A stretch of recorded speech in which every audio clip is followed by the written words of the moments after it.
اسباب کی طرف نسبت کرنا کیا شرک ہے؟ کیا اسباب کی طرف نسبت کرنا شرک کے زمرے میں آتا ہے؟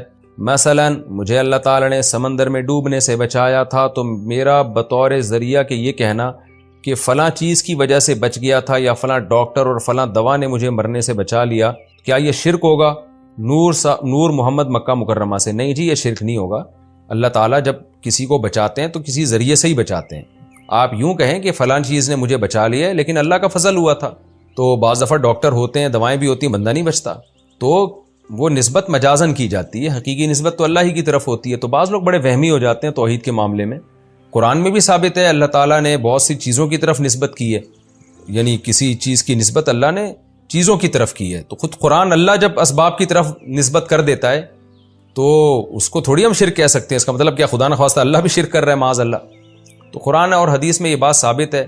جیسے حدیث میں آتا ہے کلونجی میں بیماریوں سے شفا ہے، تو مطلب کیا مطلب؟ کلونجی کھانے سے شفا ملے گی؟ اب کوئی نہیں، کلونجی سے نہیں، شفا تو اللہ کے حکم سے ملے گی۔ بھئی کلونجی کھانے سے جو شفا ملے گی وہ بھی اللہ کے حکم سے ہی ملے گی، اللہ نہیں چاہے گا تو تھوڑی ملے گی۔ تو یہ چیزوں کی طرف نسبت کرنا یہ شرک نہیں ہے۔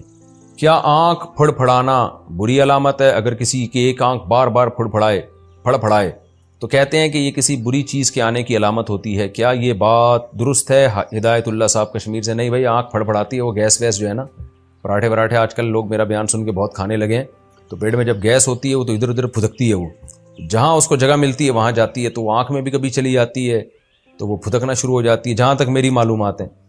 باقی ڈاکٹر ہی بتائیں گے کہ یہ صحیح ہے کہ نہیں ہے۔ تو اس کا کوئی نحوست سے یا بری قسمت سے یا بری چیز سے اس کا دور دور کبھی کوئی تعلق نہیں ہے۔